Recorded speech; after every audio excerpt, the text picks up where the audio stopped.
파란만장한 생애를 살았던 오스카 와일드의 작품 중에 그날 이후라고 하는 그런 단편이 있습니다. 예수님께서 지상에 계실 때 많은 기적을 베푸셨는데 그 기적의 대상자들, 즉 고침을 받고 회복하였던 그런 사람들, 은혜를 입고 나음을 입었던 사람들이 그날 이후에 어떻게 살아가는지 예수님께서 궁금하셨던 것입니다. 그래서 그 사람들이 어떻게 살아가시는지 다시 보시기 위해서 세상으로 내려와서 사람들을 만난다라고 하는 아주 재미있는 발상의 글입니다. 지상에 내려오신 예수님은 제일 먼저 어떤 술 주정꾼을 만나게 됩니다. 알코올 중독자이죠. 사는 게 어렵다 보니까 술에 의지해서 사는 사람들이 의외로 많습니다.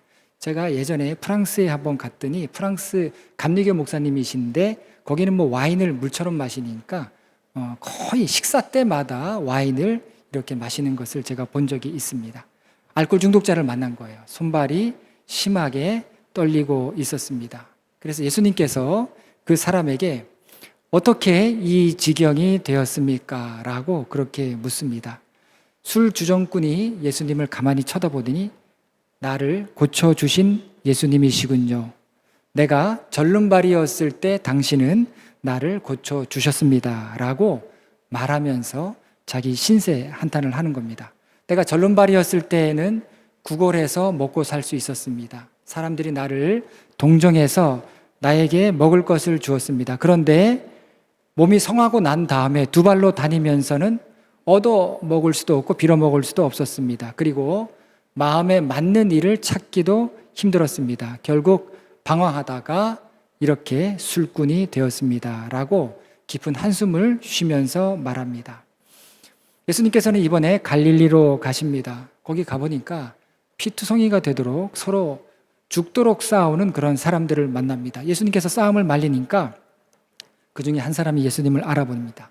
예수님 아니십니까? 라고 이야기를 하면서 자기는 전에 앞을 보지 못했던 소경이었는데 예수님께서 눈을 뜨게 해주셨고 눈을 떴을 때 세상이 정말 내 것인 것처럼 그렇게 기뻤지만 정작 눈을 뜨고 세상 돌아가는 것을 보니까 차마 눈 뜨고 볼 수 없는 일들이 너무 많아서 화풀이를 이렇게 하면서 살다 보니까 이렇게 싸움꾼이 되었습니다. 라고 이야기를 합니다. 그리고 또 어떤 여인을 만나게 됩니다. 거리의 여인이었습니다. 이 여인도 역시 예수님을 알아보고 부끄러워합니다. 말하기를 사람들이 자신을 죽일 듯이 끌고 예수님 앞에 데려왔는데 예수님께서 나를 살려주셨습니다. 라는 이야기를 합니다. 그런데 그렇게 구사일생으로 돌에 맞아 죽을 위기였는데 그렇게 구사일생으로 살아난 이후에 세상 살아가는 것이 역시 너무 힘들고 외로워서 이전에 옛 생활로 돌아갈 수밖에 없었습니다. 라고 그런 이야기를 합니다. 하나같이 삶을, 회복을, 치유를, 상처에서 나음을 선물 받았습니다. 예수님으로부터 기적 같은 삶을 선물로 받았지만 그날 이후로 예수님께서 고쳐주신 이유, 예수님께서 싸매주신 이유, 예수님께서 회복시켜 주신 그 선하신 뜻을 알지 못하고 예수님께서 말씀하신 삶을 이어가지 못하는 것을 보게 됩니다. 오히려 이전보다 더 못한 삶을 살아갔던 것입니다. 여러분, 우리도 이와 같은 삶을 살아가는 것이 아닙니까? 우리에게도 그날이 있을 겁니다. 은혜 받고 내가 정말 감격했고 내가 정말 기뻐했고 내가 하나님으로 인해서 찬송할 수밖에 없고 감사할 수밖에 없었던 그날이 저와 여러분에게도 있을 것입니다. 그날 이후 우리는 어떻게 살아가고 있습니까? 그날이 우리 더원교회에도 있었습니다. 그날 이후 우리 교회는 어떻게 우리가 함께 신앙생활을 하고 있습니까? 미운 오리 새끼들처럼 백조인데 백조처럼 날지 못하고 자기가 백조인 것도 알지 못하고 여전히 오리로 살아가는 것은 아닙니까? 오늘은 하나님의 꾸민 교회 시리즈 마지막 시간입니다. 지난 10주 동안 구약에서 6교회 그리고 오늘까지 신약의 4교회를 살펴보았습니다. 이 신약의 4교회는 사실 구약에는 교회라고 하는 개념이 없습니다. 그런데 신약에 와서 비로소 교회라고 하는 개념이 생겨나게 되는데 신약의 4교회는 모두 특징이 있습니다. 제가 신약의 여러 교회들 중에서 이거를 아주 신중하게 생각하면서 픽을 했는데 예루살렘 교회는 어떤 교회였습니까? 예수님께서 부활하신 이후에 제자들에게 사명을 주셨습니다. 그런데 제자들이 순종을 해요. 이번에는 거부하지 않습니다. 이번에는 자기 생각대로 하지 않습니다. 온전히 제자들이 예수님의 말씀에 순종했을 때 예루살렘에 놀라운 일들이 일어나게 되면서 교회가 자생적으로 생겨나게 되는데 그 교회가 바로 예루살렘 교회였습니다. 예수님의 말씀에 순종했던 교회, 예루살렘 교회. 자, 그런데 예루살렘 교회에 핍박이 찾아오죠. 그래서 사람들이 흩어지게 됩니다. 흩어졌던 사람들이 뿔뿔이 다 흩어지게 되는데 그 중에서 안디옥에 모였던 사람들이 있는데 이들이 흩어지고 고향과 터전을 잃고 안디옥에 모였을 때에도 이들은 그들의 삶과 믿음의 자세가 흐트러지지 않습니다. 우리가 무엇을 해야 되는 사람인가, 우리 삶의 목적이 무엇인가를 분명히 하면서 교회를 세워가는데 그때로부터 그리스도인이라고 하는 별명을 얻게 됩니다. 그 교회가 안디옥 교회였죠. 자, 이 두 교회는 사도 바울이 세우지 않았습니다. 세 번째 교회 데살로니가 교회는 사도 바울이 세운 교회였는데 짧은 기간 교회를 세웠기 때문에 걱정이 많았습니다. 다시 돌아가려고 해도 데살로니가로 돌아갈 수 없었기 때문에 바울은 이 데살로니가 교회를 생각할 때마다 염려가 많았지만 그런데 나중에 보니까 기대 이상으로 의외로 분투해서 교회를 잘 세웠던 교회, 그 교회가 바로 데살로니가 교회였습니다. 그리고 오늘 마지막 로마 교회입니다. 로마 교회는 바울이 세우지 않았습니다. 그러니까 바울이 세운 교회, 바울이 세우지 않은 교회, 흩어졌던 사람들이 박해 때문에 모였던 사람들이 세웠던 교회, 예수님의 말씀에 전적으로 순종해서 세웠던 교회, 이렇게 특징을 갖고 있습니다. 로마 교회는 누가 세웠는지 모릅니다. 다만 성경에 로마 교회가 이렇게 생겨났을 것이다 라고 짐작할 수 있는 그런 말씀은 있습니다. 사도행전 2장을 보면 마가의 다락방 사건이 나오는데 이때 성령의 강력한 역사가 있었죠. 그리고 거기에 참석한 사람들이 언급되는데 그 중에 이런 구절이 있습니다. 로마로부터 온 나그네 곧 유대인과 유대교에 들어온 사람들이라고 하는 그런 구절이 있는데 로마로부터 온 사람들이 있었다는 것입니다. 이것으로 판단할 때 마가의 다락방에서 성령을 체험했던 사람들이 다시 로마로 돌아가서 교회를 세웠을 것이다 라고 그렇게 생각할 수가 있는 것입니다. 여러분, 우리나라도 그렇습니다. 우리나라도 선교사가 교회를 세운 나라가 아니에요. 중국에서 물건을 팔러 중국을 다니던 서상륜이라고 하는 사람이 중국에서 선교사에게 세례를 받고 한국의 고향으로 들어와서 교회를 세웠던 최초의 교회가 소래교회입니다. 그래서 총신대에 지금의 양지에 있는 총신대 대학원 그 부지 안에 소래교회를 복원해 놨습니다. 원래는 지금 북한 땅에 있기 때문에 그렇게 시작된 교회가 한국 교회이죠. 로마 교회도 그렇게 시작되었다라는 겁니다. 사도 바울이 세운 것도 아니고 사도들, 예수님의 제자들이 세운 교회도 아니었다라는 겁니다. 그리고 사도행전 20장 2절과 3절을 보면 바울이 3차 전도 여행을 하고 거의 끝날 무렵에 고린도에 잠깐 머무르게 되는데 거기에서 머무르면서 이때 로마 교인들을 향해서 편지를 쓴 말씀이 로마서입니다. 중요한 것은 로마 교회에는 큰 문제가 없었다는 겁니다. 바울이 교회들에게 보낸 편지가 있고 우리가 새벽 시간에 디모데 전서를 살펴보는데 디도와 디모데 같은 개인에게 보낸 편지들이 있습니다. 그런데 대부분 교회들에게 보냈는데 교회들에게 보냈을 때 그 교회가 안고 있는 어떤 문제 때문에 바울은 편지를 쓰게 됩니다. 고린도 교회 같은 경우에는 우리가 잘 알고 있는 대로 심각한 파벌의 싸움이 있었죠. 여러 측면에서 서로 우월하다는 겁니다. 여러분, 사람이 힘이 없어서 죽는 게 아니라 힘이 있어서 죽는다고 하지 않습니까? 고린도 교회가 힘이 있어서 죽는 교회예요. 서로 컨트롤되지 않는 힘이 너무나도 강력하다 보니까 그 힘 때문에 죽는 교회가 바로 고린도 교회였습니다. 그러니까 바울이 그들의 잘못을 책망하면서 이야기하기를 너희들이 아무리 천사의 말을 해도 너희들이 아무리 신령한 은사가 있다 할지라도 너희들이 아무리 영적으로 탁월하다 할지라도 사랑이 없으면 아무것도 아니다. 너희는 아무 존재도 아니다. 우리 이따가 교구에서 특송을 하는데 어떻게 저의 설교하고 맞췄는지 모르겠습니다. 예, 이 사랑에 대한 옛날에 우리가 많이 불렀던 그 찬양인데 너무 은혜롭게, 제가 어저께 연습하는 거 보니까 너무 은혜롭게 잘합니다. 여러분 기대하셔도 좋을 것 같습니다. 오늘 성가대 찬양도 가사가 또 설교하고 이렇게 잘 맞는 그런 가사였는데, 죄송하게도 오늘 이 주보에 성가대 공복이 잘못 나왔죠. 예, 제가 하도 정신이 없다 보니까 미처 잘 챙기지 못했습니다. 자, 그리고 갈라디아 교회 같은 경우에는요, 율법주의자들이 교회에 들어옵니다. 그래서 여러분, 교회는요, 사실은 항상 긴장하고 있는 데가 교회입니다. 평안하다, 좋다, 이게 아니에요. 그러면 잘 모르는 분입니다. 교회는 항상 긴장하고 있어야 됩니다. 특히 중직자들이 항상 긴장하고 교회에 어떤 문제 또 어떤 어려움이 생기지 않을까 그렇게 기도하면서 긴장하는 것이 교회입니다. 갈라디아 교회는 율법주의자들이 들어와서 교회를 혼란스럽게 만듭니다. 이 율법이라고 하는 게 뭡니까? 겉사람, 그 다음에 규칙, 그 다음에 외양을 중시하죠. 겉으로 드러난 행위가 중요하다는 겁니다. 그러면 겉으로 드러난 거 중요하죠. 그런데 겉으로 드러난 걸 자꾸 강요하다 보면 어떻게 되냐면 자원하는 마음이 사라져요. 그리고 경직되어 버립니다.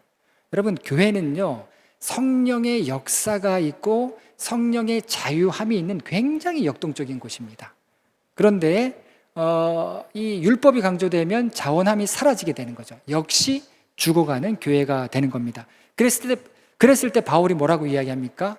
구원은 율법으로 받는 게 아니라 오직 은혜로 구원받는다라고 하는 가르침을 갈라디아 교회에 주게 됩니다. 그래서 여러분, 한 가지만 강조되면 안 돼요. 고린도 교회의 사랑을 이야기했다고 사랑이 최고지 않느냐? 고린도 교회에 주신 말씀은 사랑인데 갈라디아 교회에서는 사랑을 이야기하지 않습니다. 은혜를 이야기해요. 그렇기 때문에 나중에 보면 바울이 세웠지만 나중에 보면 다 내용 없는 싸움만 하고 있었던 것이죠.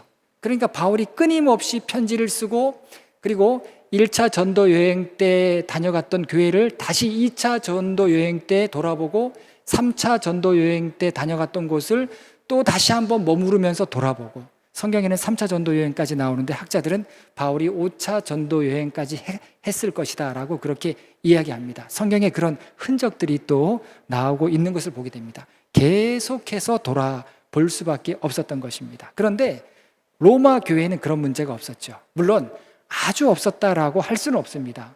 다만 다른 교회에 비해서 큰 문제가 없었다, 이렇게 말씀드릴 수 있습니다.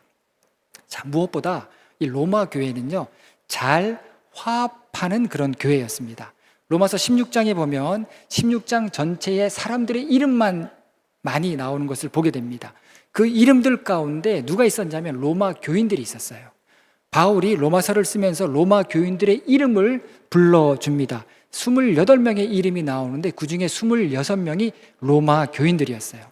이 이름들을 살펴보면 그 이름들의 특징을 알 수가 있고 그 이름들의 특징을 통해서 로마 교회가 어떤 교회인지를 우리가 알게 됩니다. 그래서 그 특징을 통해서 로마 교회의 분위기를 알게 됩니다.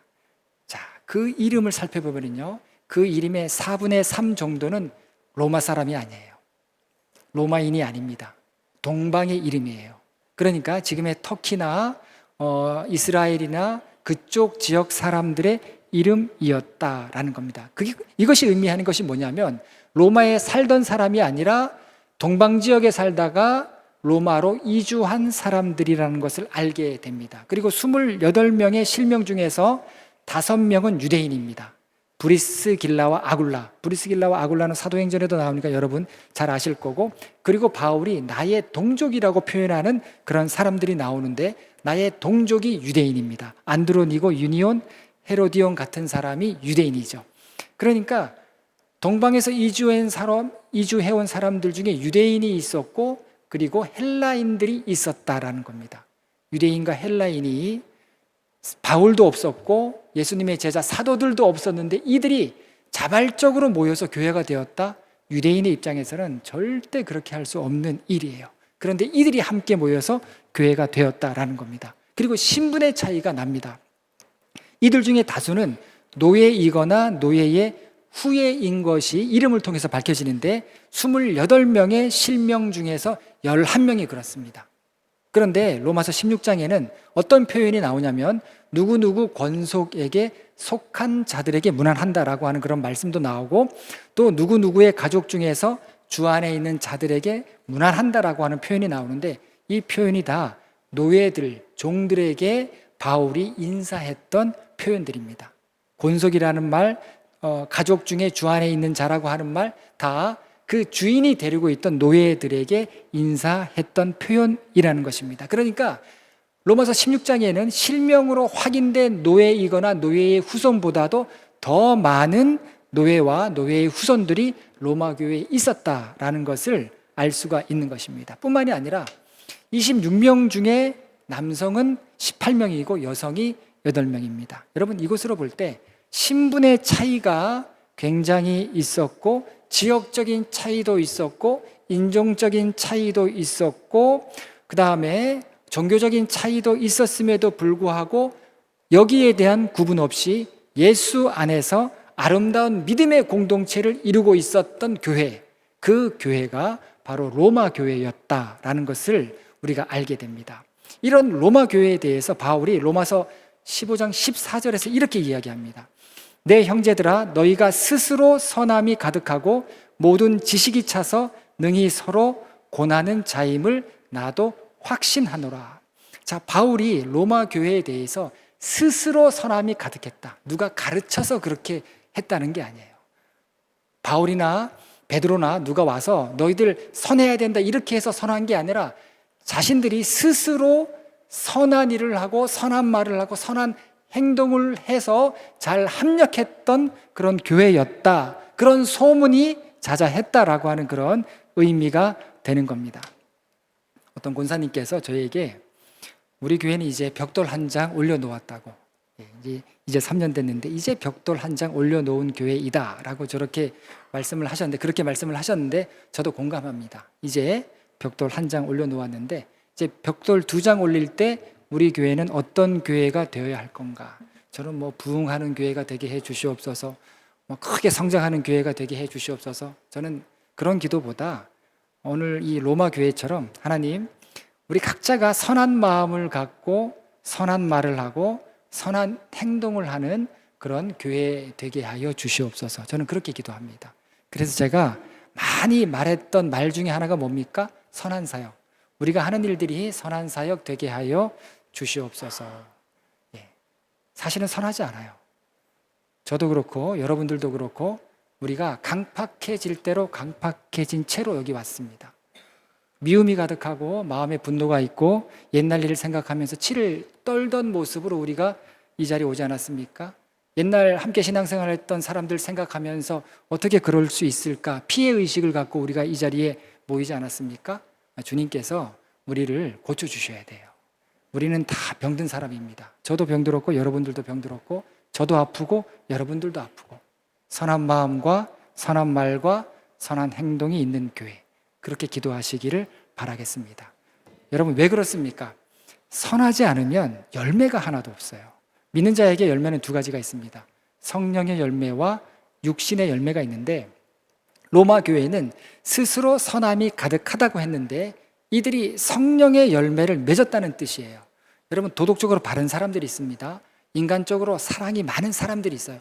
성품적으로 올곧고 성품적으로 이렇게 인자함이 넘치는 그런 사람들이 있습니다. 그런데 그렇게 그런 사람일지라도 성령으로서가 아니고 육신의 생각으로 그렇게 한다면 하나님께 영광이 안 돼요. 사람에게는 인정받을지 모르지만 하나님께는 영광이 안 되는 것을 우리가 알게 됩니다.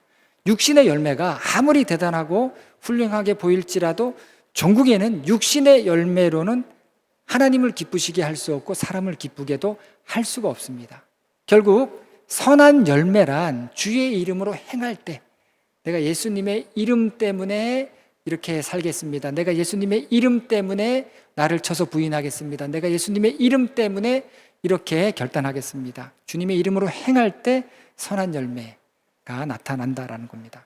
지난 주 중에 어떤 후배가 이제 방배역 근처에 볼 일이 있다라고 해서 저한테 아침에 이렇게 문자를 줘서 잠깐 볼 수 있냐. 그래서 잠깐 보자. 그래서 햄버거 하나 먹으면서 점심 같이 먹고 교회 사무실에서 차를 한 잔 마시는데, 그때 마침 우리 성도님 중에 어떤 분이 연락을 주셔갖고 새것 같은 에어컨, 1년 조금 더 된, 그러니까 1년 그러니까 한 계절밖에 안 쓴 거예요. 새것 같은 투인원 에어컨을 기증하겠다. 눈이 번쩍 뜨이죠. 예. 그래서 그 순간 막 여러 가지 생각이 막 드는 겁니다. 이거를 내가 어떻게 해봐? 막 그런 생각부터 시작해서 투인은 좋지 않습니까? 이 방에도 하나 틀고 거실에도 하나 틀고, 아니면 저희 집에도 거실에 하나 있으니까 그냥 방에다 두 개, 한 세 개 갖다 놔, 막 이제 그런 생각도 해보고. 근데 사무실에 갖다 놓기는 어렵습니다. 사무실에도 에어컨이 고장 났어요. 사무실에도 보니까 에어컨 AS 기사가 왔는데 17년인가 에어컨이 그렇게 됐어요. 전부 다 고칠 수가, 고치지 마라, 기사가 와서도 고치지 마라.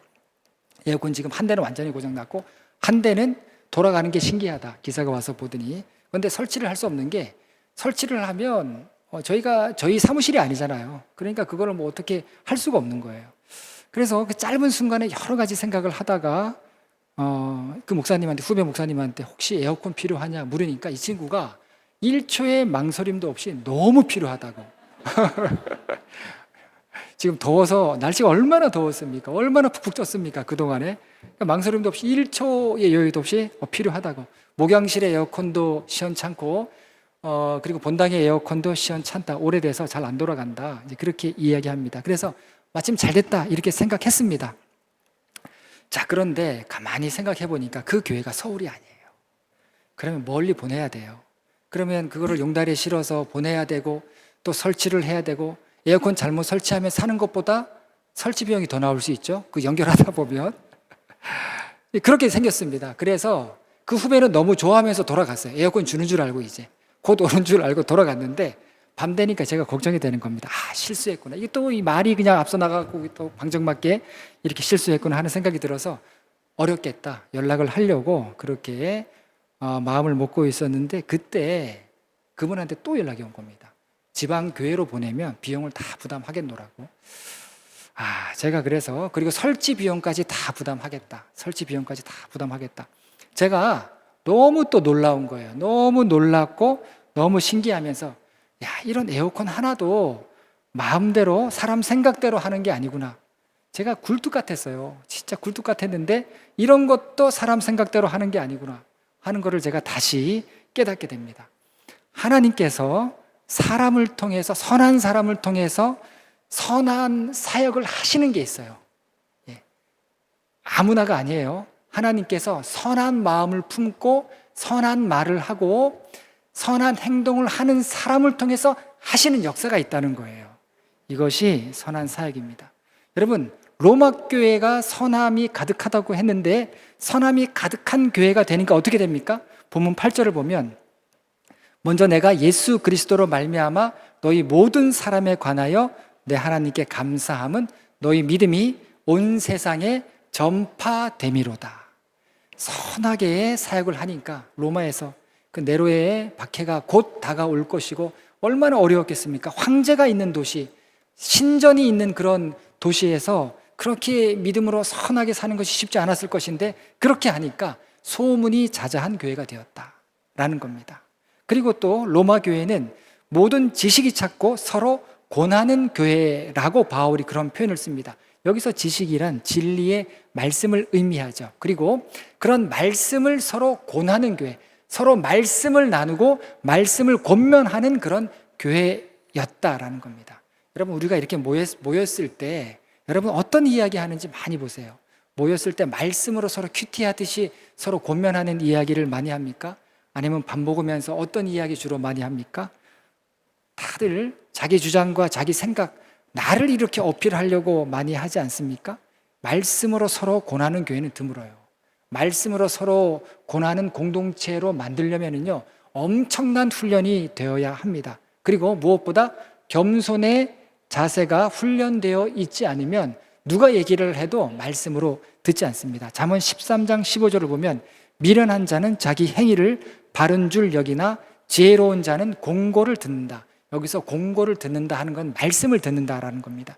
여러분, 미련한 자와 지혜로운 자의 차이는 공고, 즉 말씀의 권면을 듣는가 안 듣는가 하는 것인데, 로마 교회는 사도의 가르침도 없었고 바울의 방문도 없었는데 서로 권면할 수 있을 정도로 말씀의 지식이 있고 그것을 받아들일 수 있는 겸손의 훈련이 되어 있던 교회, 그 교회가 바로 로마 교회였던 겁니다. 다양한 사람이 모여 있었지만, 어떤 신분의 차이, 사회적 지위의 차이가 있었지만 거기에서 구별점이 없었다는 거예요. 거기에서 오는 불협화음이 없었고 오히려 선함이 넘치는 교회가 되었고, 그리고 말씀의 지식을 갖추었고 말씀의 나눔이 있는 교회, 그 교회가 로마 교회였습니다. 신약에 나오는 교회 중에 이 정도면 최상급이에요. 이 정도면 최상급의 교회가 로마 교회였다라고 말씀드릴 수 있습니다. 그런데 하나님 보실 때는 어떠했을까? 하나님 보실 때는 뭔가 부족했던 겁니다.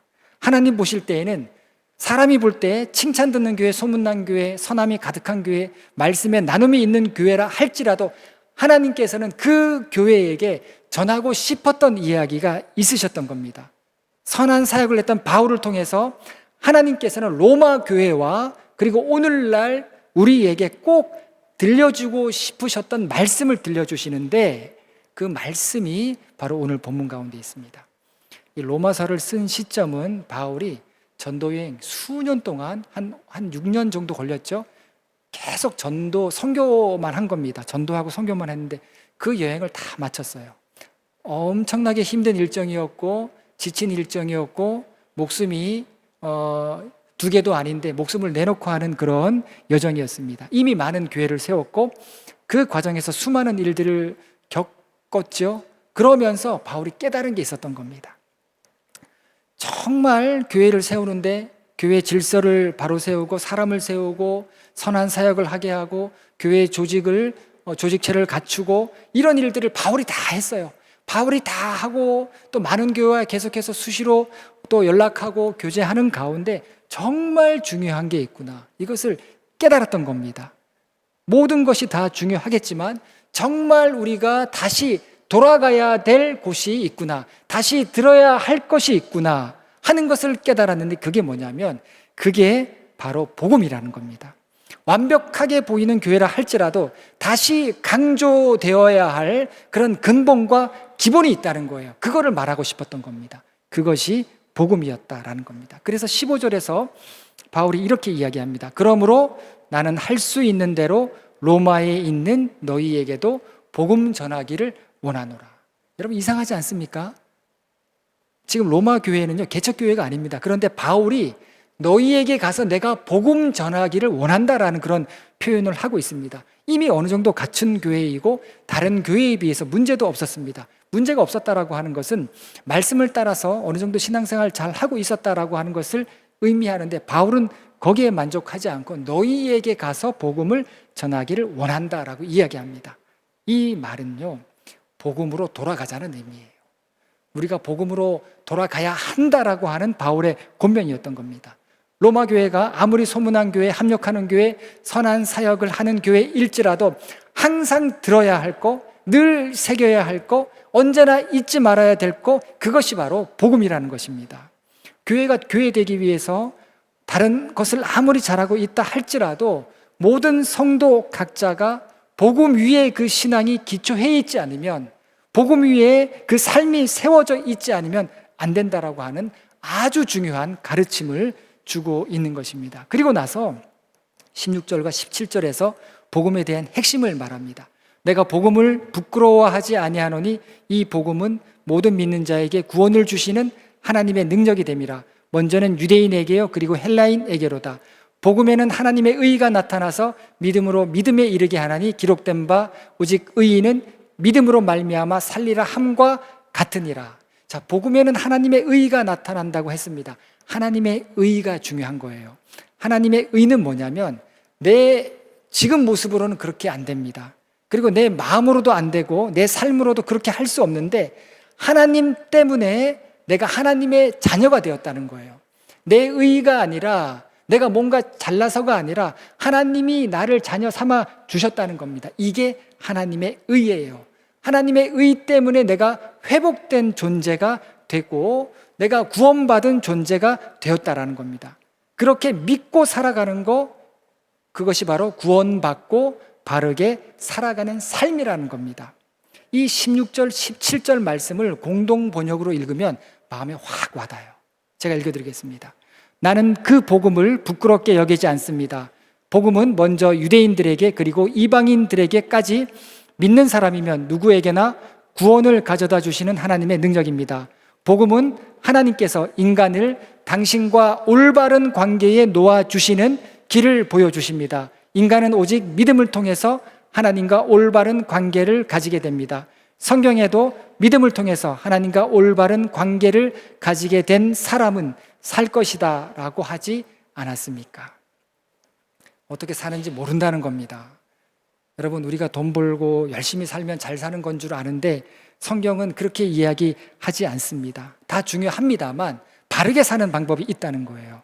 예수 믿고 나니까 정말 사는 대로 사는 것이 아니라 내가 이 땅에 사는 동안에도 바르게 살 길이 있구나. 그리고 사는 동안에도 그냥 생명이 아니라 참 생명을 얻고 살아야 되는구나. 그렇기 때문에 내 삶과 우리 삶에는 어떤 분명한 목적이 있다라는 것을 비로소 알게 되었다는 겁니다. 이것이 복음인데 복음을 확신하는 사람은 복음을 전할 수밖에 없다는 거예요. 이게 바울이 말한 복음의 의미인 것입니다. 제가 최근에 제 친한 친구하고 아주 빈번하게 통화를 하는데 그 친구가 저한테 계속해서 연락을 합니다. 그 이유는 그 친구가 부목사로 사역했던 교회 때문인데 지금 이제 담임 목회를 하고 있는데 그 부목사로 사역했던 교회가 지금 굉장한 어려움에 빠졌습니다. 이 강서 지방의 아주 큰 교회예요. 아주 큰 교회인데 이 교회가 사실은 어려움을 잘 극복했던 교회입니다. 교회를 건축하고 나서 100억이 넘는 그런 빚이 있었는데 그 빚을 다 갚았어요. 100억이 넘는 빚을 갚는 게 쉽지 않습니다. 그러니까 어떻게 생각해보면 우리는 건물 없는 게 감사한지도 모르겠어요. 한편으로 생각해보면 건물이 좀 필요하다라는 생각도 하지만 건물이 있는 교회는요, 건물 한번 건축해서 20, 30년 빚 갚고 한 30년 지나면 이제 또 재건축 얘기 나옵니다. 그러면 또 빚내서 또 건축하고 또 빚 갚아야 되고 그런 어려움들이 있죠. 이 100억이 넘는 빚을 정말 아무것도 안 하고 뭐 사택 뭐 차 이런 거 다 줄이고 아무것도 안 하고 그냥 빚 갚는데 그렇게 다 했던 겁니다. 그런데 빚을 다 갚았어요. 갚고 난 다음에 말할 수 없는 문제에 휘말리게 된 겁니다. 여러분, 우리가 잘 알잖아요. 우리 경험 많이 했잖아요. 교회에 문제가 있을 때 예배 한 번 드리는 게 얼마나 마음 졸입니까? 얼마나 그 긴장감이 있습니까? 예배 잘 못 드려요. 그런데 아무것도 모르는 교인들이 있는데 그 교인들은 또 무슨 죄가 있습니까? 성도들이 얼마나 헌신을 해서 빚을 갚았어요. 빚을 다 갚았는데 웬 문제입니까? 제가 그 교회를 보면서 오늘 말씀을 준비하면서 그 교회를 보면서 드는 생각이 뭐냐면 교회 건물은 멋지게 지었는데 과연 그 안에 담은 내용이 뭔가 그거를 제가 생각하게 되었습니다. 여러분, 우리도 마찬가지예요. 우리는 학교 체육관을 예배당 삼아서 신앙생활을 하고 있는데 여러분, 우리 안에 담고 있는 게 뭐예요? 여기가 이루어짐 홀입니다. 이루어짐 홀. 그래서 앞으로는 이제 체육관 뭐 이렇게 그런 표현 쓰지 않고 이루어짐 홀이라고 하는 그런 표현을 쓰겠습니다. 그리고 믿음관 2층 카페도 저는 카페인 줄 알았는데 교목이 거기는 이루어 드림 홀이라고 이름을 그렇게 명명했다고 합니다. 너무 좋아요. 학교가 교회보다 이름을 더 잘 짓죠. 학교 교장 선생님도 장로님, 교감 선생님도 장로님, 그리고 회의할 때 보니까 항상 교목이 들어가요. 항상 교목이 들어가서 어떤 신앙적인 대화를 하면서 이렇게 학교 문제를 풀어가는 것을 보게 됩니다. 자, 이루어짐, 이루어드림. 여러분, 뭔가를 담고 있죠. 그죠? 건물이 체육관이에요. 아이들이 여기서 그냥 뛰놀고 그냥 활동하는 체육관인데 체육관 하나 짓더라도 그 건물의 이름을 뭔가 하나 담습니다. 그러면 우리가 그리스도인이라면 우리 마음에 무엇을 담고 살아야 되는가? 과연 우리 안에 무엇이 들어있고 우리가 우리 이 10년 가운데 무엇을 채워야 되는가? 여러분, 건물은 깡통 같은 건물이라 할지라도 거기에 보석이 있다면 여러분, 그건 보석함 아닙니까? 담긴 내용물이 그 그리스도의 용도를 결정하죠. 교회가 그렇습니다. 무엇보다 원론적인 것, 기본적인 것, 근본적인 것을 생각하셔야 돼요. 교회 건물, 우리가 어떤 사역하고 이것보다 우리 각자 심령에 무엇을 담고 있는가. 여러분, 교회를 병원이라고 하죠. 상처받은 사람 품고 회복하는 곳 교회입니다. 교회를 군대라고 하죠. 강한 훈련 받아야 된다고 합니다. 교회를 학교라고 합니다. 말씀의 가르침의 훈련을 받아야 된다고 합니다. 이거 다 수단이에요. 도구입니다. 본질 아니에요. 이 하나로 막 주장하시면 안 됩니다. 교회가 이래야 되지 않습니까? 교회의 정의 가운데 아주 작은 한 부분을 주장하고 있는 거예요. 그거 아니에요. 복음입니다. 복음. 복음으로 세워나가고 복음으로 밀고 나가야 되는 거예요. 여러분, 그럴 때 성령의 역사, 성령의 일하심이 있는 겁니다. 내가 살아가는 것도 그렇습니다. 내가 봉사하는 것도 그렇고, 내가 직분을 받고 일하는 것도 그렇고, 내가 복음을 담고 지금 살아가고 복음을 담고 일하고 있는가, 복음 앞에서 내가 어떤 모습으로 비춰지고 있는가를 우리는 각자 볼 수 있어야 되는 겁니다. 나를 자꾸 드러내면서 나를 꾸며내는 것은 아닌지, 정말 십자가 앞에서 내가 깨어지고 낮아지고 있는 것인지 점검해야 되는 겁니다. 여러분, 복음은 하나님의 능력이라고 했죠. 사도 바울이 이야기합니다. 그 능력이 어떤 능력입니까? 복음은 사도 바울을 깨트렸어요.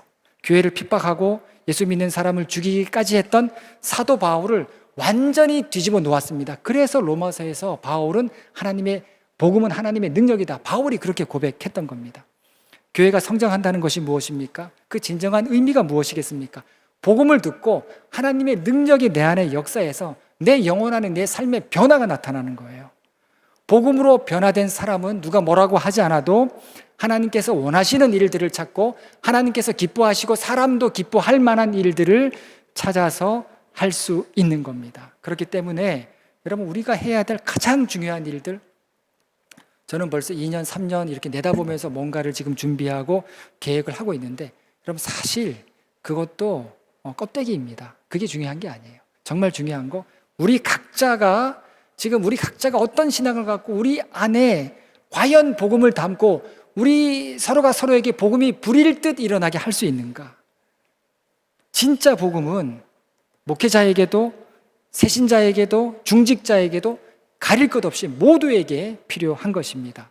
복음만이 우리를 살게 하고 교회가 교회되게 하는 것입니다. 여러분, 이런 교훈을 로마 교회를 통해서 얻게 됩니다. 우리가 지난 10주간 하나님의 꿈인 교회라고 하는 그런 시리즈 말씀을 들었는데, 여러분, 마지막은 복음입니다. 예수 그리스도의 복음. 그 복음을 내가 담고 있는가? 복음이 담겨 있는 교회인가? 이루어진 홀, 이 체육관에도 복음이 담겨 있는가? 우리 가정에도 복음이 담겨 있는가? 되새겨보시는 여러분들 되시기를 바라겠습니다. 기도하시겠습니다. 하나님, 오늘 말씀을 통해서 로마 교인들이 정말 스스로 선함을 갖고 모든 지식에 서로 고나는 그런 교회였지만, 하나님께서는 사도 바울을 통해서 복음을 다시 듣고 복음으로 돌아가기를 원하신 그 말씀을 우리가 함께 들었습니다. 하나님, 우리도 늘 복음을 생각하게 하시고 그 복음이 나에게 어떤 능력인지 돌아볼 수 있는 믿음을 더하여 주시옵소서. 예수님의 이름으로 기도 올리옵나이다. 아멘.